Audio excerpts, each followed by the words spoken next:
ನಮ್ಮ ಬಗ್ಗೆ ನಿಮಗೆ ಕಾಳಜಿನೇ ಇಲ್ವಾ? ಪ್ರತಿಯೊಂದು ಕ್ಷಣ ನೀವು ಚೆನ್ನಾಗಿರ್ಬೇಕು, ಸಂತೋಷವಾಗಿರ್ಬೇಕು ಅಂತ ನಾವೆಲ್ಲರೂ ಬಯಸ್ತೀವಿ. ಜೊತೆಗೆ ನಿಮ್ಮ ಅಳಿಯಾಗಿರೋ ರಂಜಿತ್ ಕೂಡ ತಾಯಿ ತೋರಿಸೋಷ್ಟು ಪ್ರೀತಿ ತೋರಿಸ್ತಾ ಇದ್ದಾರೆ. ಅಂಥದ್ರಲ್ಲಿ ಆದಿತ್ಯನ ವಿಷಯ ಇಟ್ಕೊಂಡು ನೀವು ಯಾಕೆ ರೀತಿ ರಿಯಾಕ್ಟ್ ಮಾಡ್ತಾ ಇದ್ದೀರಾ? ಅಂದ್ರೆ ಏನ್ ನಿಮ್ಮ ಮಾತಿನ ಅರ್ಥ? ಆದಿತ್ಯನ ಮರ್ತೆ ಬಿಡಿ ಅಂತನಾ? ನಾನು ಎಲ್ಲಿ ಹಾಗೆ ಹೇಳ್ದೆ ಆರ್ತಿ ಅವರೇ? ನೋಡಿ, ನೀವೇನ್ ಹೇಳಿದ್ರು ಸರಿ, ಹೇಳ್ದೆ ಇದ್ರು ಸರಿ, ನನ್ನಿಂದ ಸಿಗೋ ಉತ್ತರ ಮಾತ್ರ ಒಂದೇ, ಆದಿತ್ಯ.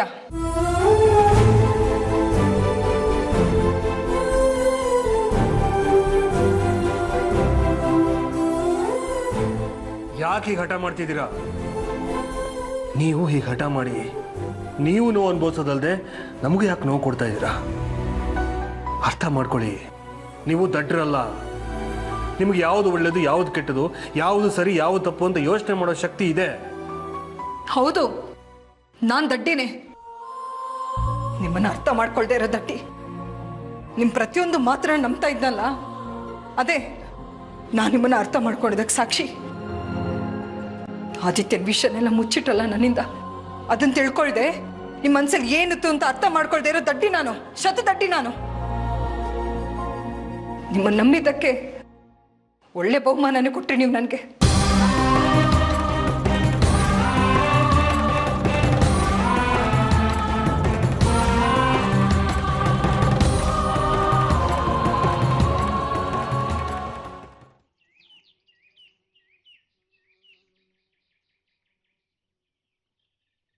ಅತ್ತೆ ಕಾಫಿ. ಕಾಫಿ ನೀವು ಮಾಡಿದಷ್ಟು ಚೆನ್ನಾಗಿರಲ್ಲ ಅಂತನಾ? ಒಂದ್ಸಲಿ ಟ್ರೈ ಮಾಡಿ ಅತ್ತೆ, ತುಂಬ ಚೆನ್ನಾಗಿದೆ. ಪ್ಲೀಸ್. ಕೊಡಿ. Thank you. ಅಟ್ಲೀಸ್ಟ್ ನಿಮ್ಮೊಬ್ರಿಗಾದ್ರೂ ನನ್ನ ಮೇಲೆ ಗೌರವ ಇದೆಯಲ್ಲ. ನಿಮಗೆ ಬುದ್ಧಿ ಹೇಳುವಷ್ಟು ದೊಡ್ಡವನಲ್ಲ ನಾನು, ಅಷ್ಟೊಂದು ತಿಳುವಳಿಕೆ ಕೂಡ ನನಗಿಲ್ಲ ಅತ್ತೆ. ಹಳಿಯ ಅಂದರೆ ಮನೆ ಮಗ ಅಂತಾರೆ, ಅದಕ್ಕೆ ಇರಬೇಕು. ನನಗೆ ಈ ಮನೆ ಬಗ್ಗೆ, ಮನೆಯವ್ರ ಬಗ್ಗೆ ತುಂಬ ಕಾಳಜಿ. ನೀವೆಲ್ಲರೂ ಸಂತೋಷವಾಗಿರ್ಬೇಕು ಅನ್ನೋದಷ್ಟೇ ನನ್ನ ಆಸೆ ಐತೆ. ಮತ್ತೆ ಆದಿತ್ಯ ಸಿಕ್ಕಿಲ್ಲ ಅನ್ನೋದ್ರ ಬಗ್ಗೆ ನಿಮಗೆಷ್ಟು ನೋವಿದೆಯೋ ನಮ್ಮೆಲ್ರಿಗೂ ಅಷ್ಟೇ ನೋವಿದೆ ಅತ್ತೆ. ಇಲ್ಲ ರಂಜಿತ್, ಆದಿತ್ಯ ಕೋಪ ಮಾಡ್ಕೊಂಡು ಮನೆ ಬಿಟ್ಟು ಹೋಗಿದ್ದಾನೆ ಅಂತ, ಅವ್ನು ಬಂದ್ರೆ ಬರ್ಲಿ, ಬಿಟ್ರೆ ಬಿಡ್ಲಿ ಅಂತ ಎಲ್ಲರೂ ಸುಮ್ಮನೆ ಇದ್ದಾರೆ. ಯಾರಿಗೂ ಮನ್ಸೇ ಇಲ್ಲ. ಮನಸ್ಸಿದೆ,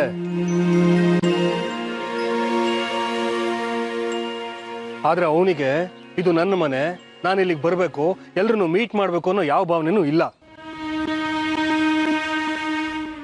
ನಾವು ಹೋಗಿ ಅವ್ನ ಕಾಲು ಹಿಡಿದು ಬೇಳ್ಕೊಂಡು ಅವ್ನು ವಾಪಸ್ ಬರೋದಕ್ಕೆ ಒಪ್ಪಲ್ಲ. ಹಾಗಂತ ನೀವೇ ಡಿಸೈಡ್ ಮಾಡಿದ್ರಾ? ಡಿಸೈಡ್ ಮಾಡಿದ್ದು ನಾನಲ್ಲ, ಆದಿತ್ಯ. ಇಲ್ಲ ಅಂದ್ರೆ ಅವ್ನು ಇಲ್ಲಿಗೆ ಬಂದಿರೋ, ಅವನಿಗೆ ನಮ್ಮ ಮೇಲೆ ಸಿಟ್ಟಿರ್ಬೋದು, ಮೋಸ ಮಾಡಿದ್ವಿ ಅನ್ನೋ ಕೋಪ ಇರ್ಬೋದು. ನೀವೇನ್ ಮಾಡಿದ್ರಿ? ನೀವು ಅವನಿಗೆ ತಾಯಿ ಅಲ್ವಾ? ನಿಮ್ಮ ಮೇಲೆ ಅಷ್ಟೊಂದು ಪ್ರೀತಿ ಕನಿಕರ ಇದ್ದಿದ್ರೆ ಅವ್ನು ವಾಪಸ್ ಬರ್ತಿದ್ದ. ಬರ್ತಾ ಇದ್ದ, ಆದ್ರೆ ಏನ್ ಮಾಡೋದು? ನಾನ್ ತಾನೇ ಸುಳ್ಳು ಹೇಳಿದ್ದು ಅವನಿಗೆ, ಅದಕ್ಕೆ ಕೋಪ ಮಾಡ್ಕೊಂಡು ಮನೆ ಬಿಟ್ಟು ಹೋಗಿದ್ದಾನೆ. ತಾಯಿ ಒಂದು ಸುಳ್ಳು ಹೇಳಿದ್ರೆ ಈ ಮಟ್ಟು ಕೋಪ ಮಾಡ್ಕೊಳ್ಳೋದು ಯಾವ ನ್ಯಾಯ ಹೇಳಿಯುತ್ತೆ? ಯಾಕೆ ಅವ್ನು ಸುಳ್ಳು ಹೇಳಿದ್ವಂತ? ಇದೇ ಊರಲ್ಲಿ ಶೋಭಮ್ಮ ಅವ್ರ ಮನೇಲಿ ಇತ್ಕೊಂಡು ಅವ್ರ ಮೂಲಕ ತಾನು ಈ ಊರಲ್ಲಿ ಇಲ್ಲ ಅಂತ ಸುಳ್ಳು ಹೇಳ್ಸಿಲ್ವಾ ಅವನು? ನೀವು ಹೇಳಿದ್ರೆ ಸುಳ್ಳು, ಅವ್ನು ಹೇಳಿದ್ರೆ ಸುಳ್ಳಲ್ವಾ? ನಿಮ್ಗೊಂದು ನ್ಯಾಯ, ಅವನಿಗೊಂದು ನ್ಯಾಯ ಅನ್ನತ್ತೆ. ಚೆನ್ನಾಗಿದೆ. ರಂಜಿತ್, ಅಮ್ಮ, ನೀವ್ಯಾಕೆ ಇನ್ನೂ ಆದಿತ್ಯನ ಪರ ವಹಿಸ್ಕೊಂಡು ಮಾತಾಡ್ತಿದ್ದೀರ ಅಂತ ಗೊತ್ತಾಗ್ತಿಲ್ಲ. ಯಾಕಮ್ಮ? ಆದಿತ್ಯ ಮಾತ್ರ ನಿಮಗ್ ಮಗ, ನಾನು ಏನು ಅಲ್ವಾ?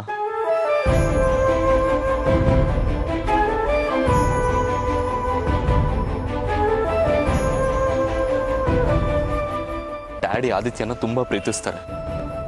ನಿಮಗೆ ಕೋಪ ಬಂದಾಗಲ್ಲ ಅವನ ತಂದೆ ನೀವಲ್ಲ ಅಂತ ಬೈದಿದ್ದೀರಾ. ಆದ್ರೂ ಸಹ ಆದಿತ್ಯ ಸ್ವಂತ ಮಗನ್ ತರ ಪ್ರೀತಿಸ್ತಾರೆ. ತನ್ನ ಕಾಲ್ ಮೇಲೆ ತಾನು ನಿಲ್ಲಿ ಅಂತ ಬಯಸ್ತಾರೆ.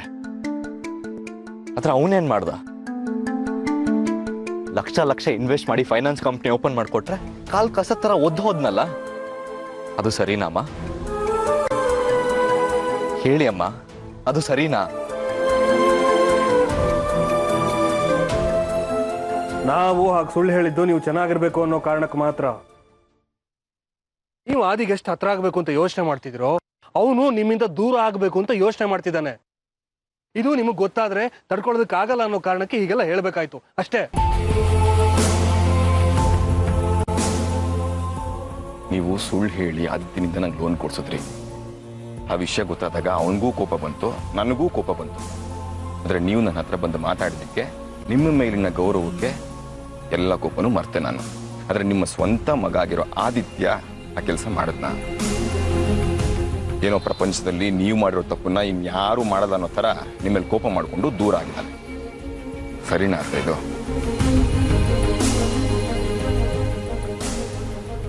ಆದ್ರೂ ನೀವು ಅವನನ್ನ ತುಂಬಾ ಪ್ರೀತಿಸ್ತೀರಿ. ತಾಯಿ ಪ್ರೀತಿನೇ ಹಾಗೆ. ಆದ್ರೆ ಅವನಿಗೂ ಅದ್ರ ಬೆಲೆ ಗೊತ್ತಿರ್ಬೇಕಲ್ವಾ ಅತ್ತೆ?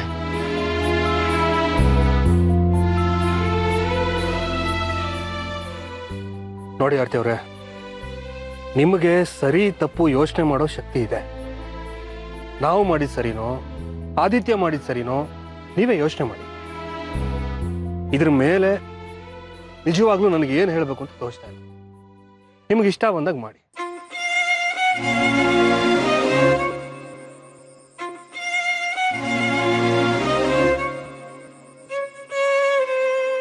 ಅಮ್ಮ, ಆದಿತ್ಯ ಹೇಗೆ ನಿಮಗೆ ಮಗನೋ ನಾನು ಹಾಗೆ ಅಲ್ವಾ? ನಿಮ್ಮನ್ನ ತುಂಬಾ ಚೆನ್ನಾಗಿ ನೋಡ್ಕೊಳ್ತೀನಮ್ಮ. I promise.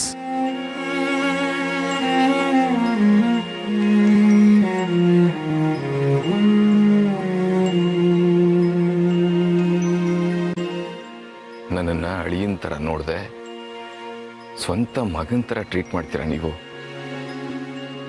ನಿಮ್ಮ ಸಂತೋಷನೇ ನನಗೆ ಮುಖ್ಯ ಅತ್ತೆ.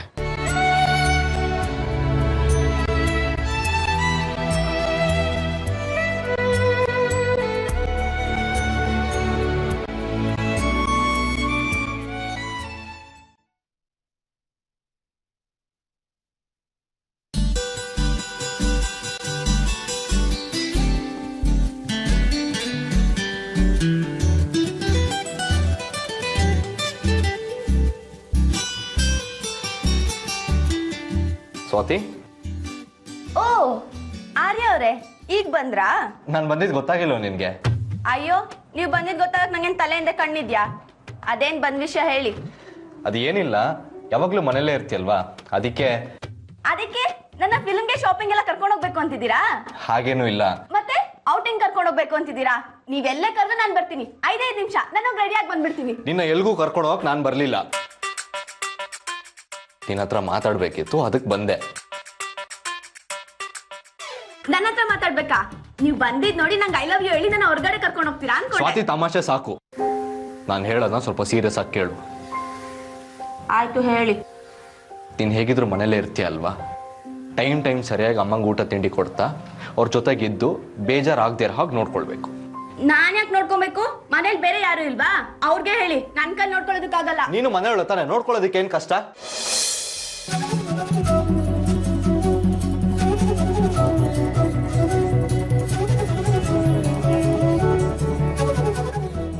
ಏನಂದ್ರಿ? ನಾನು ಈ ಮನೆಗೆ ಸೇರಿದವಳ? ಹಾಗಂದ್ರೆ ಹೇಗೆ? ಅದು ನೀನು ಇದೇ ಮನೇಲಿ ಇರ್ತೀಯಲ್ಲ, ಅದಕ್ಕೆ ಮನೋರ್ ತರ ಅಂತ ಹೇಳ್ದೆ. ಯಾಕೆ? ಈ ಮನೇಲಿ ಕೆಲ್ಸದವ್ರಿಲ್ವಾ? ಅವ್ರಿಗೆ ಹೇಳ್ಬೋದಲ್ಲ, ನನ್ಗೆ ಯಾಕೆ ಹೇಳ್ಬೇಕು? ಕೆಲ್ಸದವ್ರೆ, ಮನೆಯವರು ಮನೆಯವ್ರೆ. ನೀನ್ ಮನೇಲಿ ಒಬ್ಳಾಗಿದ್ಯಲ್ಲ, ಅದಕ್ಕೆ ಹೇಳ್ದೆ ಅಷ್ಟೆ. Any problem? ಪ್ರಾಬ್ಲಮ್ ಏನೂ ಇಲ್ಲ. ನಾನು ಇವತ್ತು ಈ ಮನೇಲಿ ಇರೋಳು, ನಾಳೆ ಹೋಗೋಳು. ನೀವ್ ಹೇಳೋದನ್ನೆಲ್ಲ ಕೇಳ್ಕೊಂಡಿರೋದಕ್ಕಾಗಲ್ಲ. ನೀನೆಲ್ಲಿಗೆ ಹೋಗ್ತೀಯ? ನೀನ್ ಯಾವತ್ತಿದ್ರು ಇಲ್ಲೇ ಇರ್ಬೇಕಾದವಳು. ಏನು? ನಾನು ಇಲ್ಲೇ ಇರ್ಬೇಕಾದವಳ? ಅದೇಗೆ? ಓ, ನೀವ್ ನನ್ನ ಮದ್ವೆ ಆಗ್ತೀರಾ? ಇಲ್ಲೇ ಇರ್ಬೇಕಾದವಳು ಅಂದ್ರೆ ಮದುವೆ ಆಗೋರ್ಗೂ ಇಲ್ಲೇ ಇರ್ತೀಯಲ್ಲ, ಅದಕ್ಕೆ ಹೇಳ್ದೆ ಅಷ್ಟೆ. ಅದು ಅಲ್ಲದೆ ಅಮ್ಮಂಗೆ ನಿನ್ ಕಂಡ್ರೆ ಪ್ರೀತಿ ಸ್ವಲ್ಪ ಜಾಸ್ತಿ. ಅಮ್ಮನಂಗ್ ಮಾತ್ರ ನನ್ ಮೇಲೆ ಪ್ರೀತಿನಾ? ನಿಮಗ್ ನನ್ ಮೇಲೆ ಪ್ರೀತಿ ಇಲ್ವಾ? ನನಗೆ ಆತರ ಯಾವ್ದೇ ರೀತಿ ಫೀಲಿಂಗ್ಸು ಇಲ್ಲ. ಸರಿ ಬಿಡಿ, ನನ್ಗೂ ಈ ಮನೇಲ್ ಮೇಲೆ ಯಾವ್ದೇ ಫೀಲಿಂಗ್ಸು ಇಲ್ಲ. ನಿಮ್ಗೆ ನಾನು ಇಷ್ಟ ಇಲ್ಲ ಅಂದ್ಮೇಲೆ ನೀವ್ ಹೇಳಿದ್ ಮಾತು ಕೇಳಲ್ಲ, ನೀವ್ ಹೇಳಿದ ಕೆಲ್ಸನೂ ಮಾಡಲ್ಲ. ಸರಿ, ಬೇಡ ಬಿಡು. ನಮ್ಮಮ್ಮನ್ನ ನೋಡ್ಕೊಳ್ಳೋದು ನನಗೇನು ಭಾರ ಆಗಲ್ಲ, ನಾನೇ ನೋಡ್ಕೊಳ್ತೀನಿ.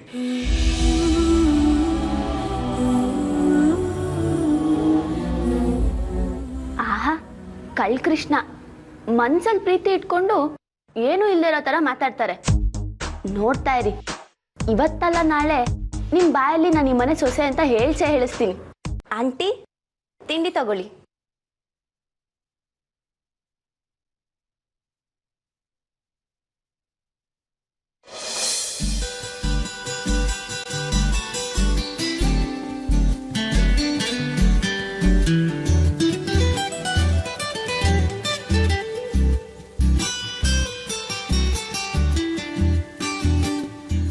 ಅರೆ ಸ್ವಾತಿ, ಏನ್ ಮಾಡ್ತಿದ್ಯಮ್ಮ ನೀನು?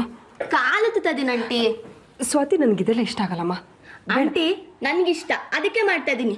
ತಾಯಿ ಕಾಲ್ನ ಮಗ್ಳೋತಿದ್ರೆ ತಪ್ಪಾಗತ್ತಾ? ನೀವು ಸುಮ್ಮನೆ ರೀ. ಸ್ವಾತಿ, ನನ್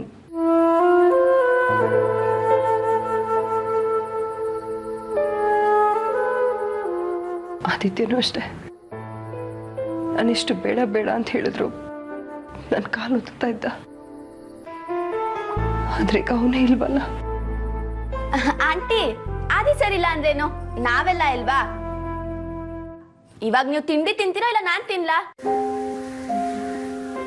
ನೀವು ಬೆಳೆಯೋ ಮಕ್ಕಳು ಚೆನ್ನಾಗಿ ತಿನ್ಬೇಕು. ನಾವು ಬೀಳೋ ಮರ, ತಿಂದ್ರೆಷ್ಟು ಬಿಟ್ರೆಷ್ಟು. ಆಂಟಿ, ಯಾಕೆ ಹೀಗೆಲ್ಲ ಮಾತಾಡ್ತೀರಾ? ಇನ್ನು ನೀವು ಸಾಕ್ಷಿ ಅವ್ರ ಮಗುನ ಎತ್ತಾಡಿಸ್ಬೇಕು, ಆದಿ ಸರ್ಗ್ ಮದ್ವೆ ಮಾಡ್ಬೇಕು, ಆರ್ಯ ಅವ್ರಿಗೂ ಮದ್ವೆ ಮಾಡ್ಬೇಕು, ಅವ್ರ ಮಕ್ಳನ್ನ ನೋಡ್ಬೇಕು. ನೀವಿನ್ನೂ ಮಾಡೋ ಕೆಲ್ಸ ಎಷ್ಟೆಲ್ಲ ಇದೆ. ಯಾಕೆ ಹೀಗ್ ಮಾತಾಡ್ತೀರಾ? ಅದೆಲ್ಲ ಕನಸು ಸ್ವಾತಿ. ನನ್ಗ ಆ ಭಾಗ್ಯ ಇಲ್ಲ. ನಾನು ಪಡ್ಕೊಂಡ್ ಬಂದಿರೋದೆ ಅಷ್ಟು. ಆಂಟಿ, ಈ ಸೀರೆ ಹೇಗಿದೆ? ನಾನು ಫಸ್ಟ್ ಟೈಮ್ ಸೀರೆ ಉಟ್ಕೊಂಡಿದ್ದೀನಿ. ಹೇಗ್ ಕಾಣ್ತಾ ಇದೀನಿ? ಸೀರೆ ಹೇಗೆ ಉಟ್ಕೊಂಡಿದ್ಯಾ? ಯಾವ್ದಾದ್ರು ಫಂಕ್ಷನ್ಗೆ ಹೋಗ್ಬೇಕಿತ್ತ? ಅಥವಾ ಮನೇಲಿ ಏನಾದ್ರು ಹೇಳಿದ್ರ? ಅಯ್ಯೋ, ಹಾಗೆಲ್ಲ ಏನೂ ಇಲ್ಲ ಆಂಟಿ. ನಾನು ಯಾವಾಗ್ಲೂ ಮನೇಲಿ ಪ್ಯಾಂಟ್ ಶರ್ಟ್ ಹಾಕೊಂಡು ಓಡಾಡ್ತಾ ಇದ್ರೆ ಎಲ್ಲಾರ್ಗೂ ಇಷ್ಟ ಆಗುತ್ತೋ ಇಲ್ವೋ, ಅದಕ್ಕೆ ಇನ್ಮೇಲೆ ನಿಮ್ ತರನೇ ಸ್ಯಾರಿ ಉಟ್ಕೋಬೇಕು ಅಂತ ಡಿಸೈಡ್ ಮಾಡಿದೀನಿ. ಆಂಟಿ, ಇನ್ಮೇಲೆ ಇದೇ ತರ ಸ್ಯಾರಿ ಉಟ್ಕೊಳ್ಳಾ? ನನ್ನನ್ನು ಯಾಕೆ ಕೇಳ್ತೀಯ ಸ್ವಾತಿ? ಈ ಮನೇಲಿ ಅವ್ರವ್ರ ಇಷ್ಟ ಬಂದಾಗಿರ್ಬೋದು. ಯಾರಿಗಿಷ್ಟ ಆಗುತ್ತೋ ಇಷ್ಟ ಆಗಲ್ವೋ ಅಂತ ಅನ್ಕೊಂಡ್ರೆ ಏನು ಪ್ರಯೋಜನ ಇಲ್ಲ. ಈಗ ನನ್ನ ನೋಡು, ನನ್ನ ಮನಸ್ಥಿತಿನ ಯಾರು ಅರ್ಥನೇ ಮಾಡ್ಕೋತಾ ಇಲ್ಲ. ಆಂಟಿ, ಯಾಕೆ ಹೀಗೆಲ್ಲ ಮಾತಾಡ್ತೀರಾ? ಎಲ್ಲ ಸರಿ ಹೋಗುತ್ತೆ. ಆಂಟಿ, ನನ್ನ ನೇಲ್ ಪಾಲಿಶ್ ಚೆನ್ನಾಗಿದ್ಯಾ? ಆಂಟಿ, ಈ ಓಲೆ ಈ ಸೀರೆಗೆ ಮ್ಯಾಚ್ ಆಗುತ್ತಾ? ಆಂಟಿ, ಈ ಬಳೆ ಸುಟ್ಟಾಗತ್ತಾ? ಯಾಕಂಟಿ, ನಾನು ಚೆನ್ನಾಗಿ ಕಾಣ್ತಿಲ್ವಾ?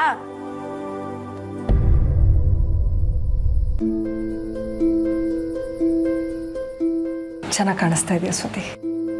ಆದ್ರೆ ಯಾಕಂಟಿ, ಆರ್ಯ ಅವ್ರಿಗೆ ನಾನು ಚೆನ್ನಾಗೇ ಕಾಣಲ್ಲ. ಯಾವಾಗ ನೋಡ್ರು ಗುರ್ರ ಅಂತ ಇರ್ತಾರೆ. ಎಲ್ರಿಗೂ ಎಲ್ಲರೂ ಇಷ್ಟ ಆಗ್ಬೇಕಂತ ಏನಿಲ್ವಲ್ಲ. ಆಂಟಿ, ಆದಿ ಸರ್ ಮನೆಗ್ ಬಂದೇ ಬರ್ತಾರೆ, ಆ ಗ್ಯಾರಂಟಿ ನನ್ಗಿದೆ. ಹೇಗೆ ಹೇಳ್ತೀಯ? ಯಾಕಂದ್ರೆ ಆದಿ ಸರ್ ಮನೆಗ್ ಬರ್ಲಿ ಅಂತ ನಾನು ವ್ರತ ಮಾಡ್ತಾ ಇದ್ದೀನಿ. ಏನು? ಆದಿ ಮನೆಗೆ ಬರ್ಲಿ ಅಂತ ನೀನ್ ವ್ರತ ಮಾಡ್ತಾ ಇದೀಯಾ? ಹ್ಞೂ ಆಂಟಿ, ಆದಿ ಸರ್ ಮನೆಗ್ ಬಂದ್ರೆ ನೀವು ಖುಷಿಯಾಗಿರ್ತೀರಾ. ನೀವು ಖುಷಿಯಾಗಿದ್ರೆ ಆರ್ಯ ಅವ್ರು ನನ್ನ ಮದ್ವೆ ಆಗ್ತಾರೆ.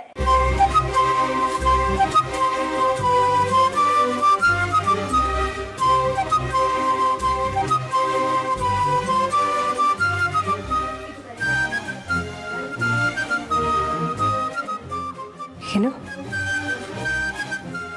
ಆರ್ಯನ ನೀನು ಇಷ್ಟಪಡ್ತಾ ಇದೀಯಾ? ಹೌದು ಆಂಟಿ, ನನಗೆ ಈ ವಿಷಯನ ಹೇಗೆ ಹೇಳಬೇಕು ಅಂತ ಗೊತ್ತಾಗ್ಲಿಲ್ಲ. ಅದಕ್ಕೆ ಈ ರೀತಿ ಹೇಳ್ತಾ ಇದ್ದೀನಿ. ನನಗೆ ಆರ್ಯ ಅವರು ಅಂದರೆ ತುಂಬ ಇಷ್ಟ. ನಾನು ಅವ್ರನ್ನ ಇಷ್ಟಪಡ್ತಾ ಇದ್ದೀನಿ. ಅವನು ನಿನ್ನನ್ನು ಇಷ್ಟಪಡ್ತಾ ಇದ್ದಾನ? ಅದೇ ಗೊತ್ತಿಲ್ಲ ಆಂಟಿ. ಅವ್ರ ಮನ್ಸಲ್ಲಿ ಏನಿದೆ ಅಂತ ಅರ್ಥ ಮಾಡ್ಕೊಳಕ್ಕೆ ಆಗ್ತಿಲ್ಲ. ಈ ಪ್ರೀತಿಸಿದವ್ರೆ ಹಾಗೆ ಅಲ್ವಾ? ಅವ್ರಿಗೆ ನಮ್ಮ ಮನಸ್ಥಿತಿ ಅರ್ಥ ಆಗಲ್ಲ. ಈಗೇನು, ಆದಿ ಸರ್ ವಾಪಸ್ ಮನೆಗೆ ಬರಬೇಕು ಅಲ್ವಾ? ಅದ್ ಬಿಟ್ಟರೆ ನನಗೆ ಬೇರೆ ಯಾವ ಆಸೆನೂ ಇಲ್ಲ ಸ್ವಾತಿ. ಸರಿ, ಹಾಗಾದ್ರೆ ಆದಿ ಸರ್ ಮನೆಗೆ ಬರೋ ಹಾಗೆ ಮಾಡ್ತೀನಿ. ನೀವು ನನ್ನ ಆರ್ಯ ಅವ್ರ ಮದ್ವೆ ಮಾಡಿಸ್ತೀರಾ?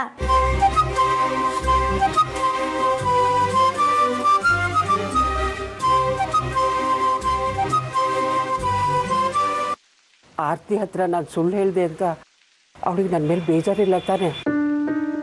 ಹಾಗೇನೂ ಇಲ್ಲ ಶೋಭಮ್ಮ, ನೀವು ಹೋಗಿ. ನನಗೆ ಅವಳ ಹತ್ರ ಮಾತಾಡೋಕ್ಕೆ ಭಯ ಆಗ್ತಿದೆ. ಆದಿ ವಿಷಯದಲ್ಲಿ ನಾನು ಅವಳಿಗೆ ಸುಳ್ಳು ಹೇಳಿದೆ ಅಲ್ವಾ, ಆ ಗಿಲ್ಟು ನನ್ನನ್ನು ಕಾಡ್ತಾ ಇದೆ. ಅವಳಿಗೆ ಹೇಗೆ ಮುಖ ತೋರಿಸೋದು ಅನ್ನೋದು ನನಗೆ ಯೋಚನೆ ಆಗಿದೆ. ನಾವೇನು ಬೇಕು ಅಂತ ಹಾಗೆ ಮಾಡಿಲ್ಲ ಅಲ್ವಾ? ಅವ್ರು ಖುಷಿಯಾಗಿರಲಿ ಅಂತ ತಾನೇ ನಾವು ಸುಳ್ಳು ಹೇಳಿದ್ದು. ಆದರೂ ತಪ್ಪೇ ಅಲ್ವಾ ಸೂರ್ಯ? ಈಗಲೂ ಅವಳು ಆದಿ ನೆನಪಲ್ಲೇ ಇದ್ದಾಳ? ಹೌದು ಶೋಭಮ್ಮ, ಅವರಿಗೆ ಆದಿ ಅಂಥವನೇ ಆಗಿದ್ರು, ಅವನೆಷ್ಟೇ ಹಠ ಮಾಡಿದ್ರು ಅವರಿಗೆ ಅವನೇ ಮುಖ್ಯ. ನಾವು ಯಾರು ಅವ್ರಿಗೆ ಬೇಕಾಗಿಲ್ಲ. ಒಬ್ಬ ತಾಯಿಗೆ ತನ್ನ ಮಗನಿಗಿಂತ ದೊಡ್ಡದು ಬೇರೆ ಯಾವುದೂ ಇಲ್ಲ. ಆರತಿ ಒಬ್ಬ ತಾಯಿಯಾಗಿ ಯೋಚನೆ ಮಾಡ್ತಿದ್ದಾಳೆ ಅಷ್ಟೇ.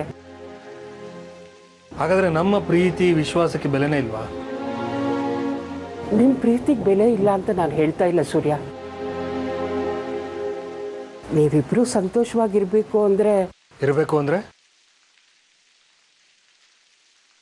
ಅದನ್ನು ಹೇಗೆ ಹೇಳಬೇಕು ಅಂತ ನನಗೆ ಅರ್ಥ ಆಗ್ತಾ ಇಲ್ಲ ಸೂರ್ಯ. ನೀವೇನು ಯೋಚನೆ ಮಾಡ್ಬೇಡಿ ಶೋಭಮ್ಮ, ಅದೇನಿದ್ರು ನೇರವಾಗಿ ಹೇಳಿ, ನಾನು ನೆರವೇರಿಸ್ತೀನಿ. ನೀವು ಆರತಿಯಿಂದ ದೂರ ಆಗಬೇಕು.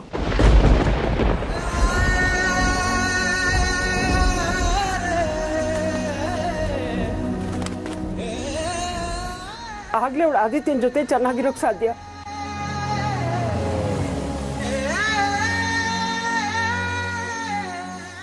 ಈ ಮಾತನ್ನ ನಾನು ನಿಮ್ಗೆ ಹೇಳ್ಬಾರ್ದು ಸೂರ್ಯ, ಆದ್ರೂ ಹೇಳ್ತಾ ಇದ್ದೀನಿ.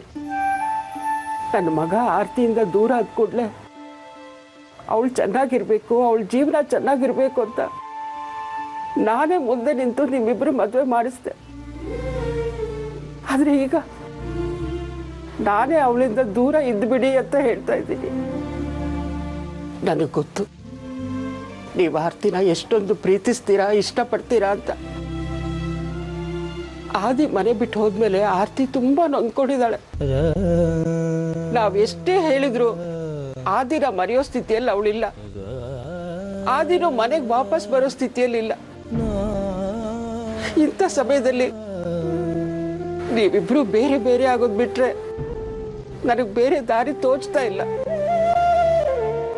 ಆರತಿ ಒಳ್ಳೇದಕ್ಕೋಸ್ಕರ ನಾನು ಹೇಳ್ತಾ ಇದ್ದೀನಿ ಈ ಮಾತನ್ನ. ಎರಡನೇ ಸ್ಥಾನದಲ್ಲಿರೋರು ಪ್ರೀತಿ, ವಿಶ್ವಾಸ, ಪ್ರೇಮ ಯಾವುದಕ್ಕೂ ಬೆಲೆನೇ ಇರಲ್ಲ ಅಲ್ವಾ? ಅವರೆಷ್ಟೇ ಪ್ರಾಮಾಣಿಕರಾಗಿದ್ರು ಪ್ರಯೋಜನನೇ ಇರಲ್ಲ.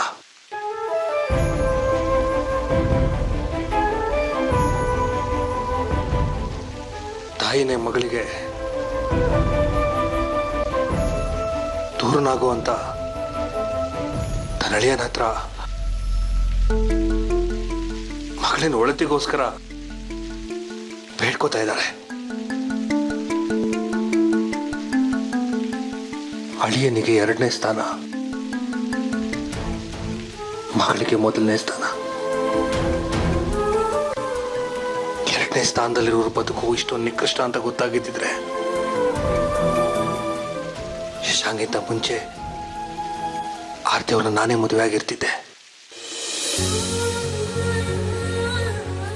ಬದುಕಲ್ಲಿ ಯಾರನ್ನು ಅತಿಯಾಗಿ ಪ್ರೀತಿಸಬಾರ್ದು. ಅವ್ರನ್ನ ಕಳ್ಕೋಬೇಕಾದ್ರೆ ಬದುಕು ನರಕ ಅಂತ ಅನ್ಸ್ಬಿಡತ್ತೆ.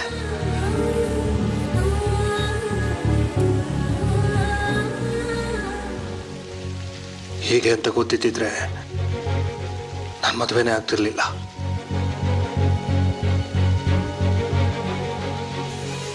ವಿದುರನಾಗೆ ಇದ್ದು ಬಿಡ್ತಿದ್ದೆ. ಒಳ್ಳೆ ತಂದೆ ಆಗಿ ಸಾಯ್ತಿದ್ದೆ. ಈಗ ಒಳ್ಳೆ ಗಂಡನೂ ಆಗ್ಲಿಲ್ಲ, ತಂದೆನೂ ಆಗ್ಲಿಲ್ಲ. ಹೆಂಡತಿ ಇದ್ದು ವಿದುರನಾಗೆ ಬದುಕಬೇಕು.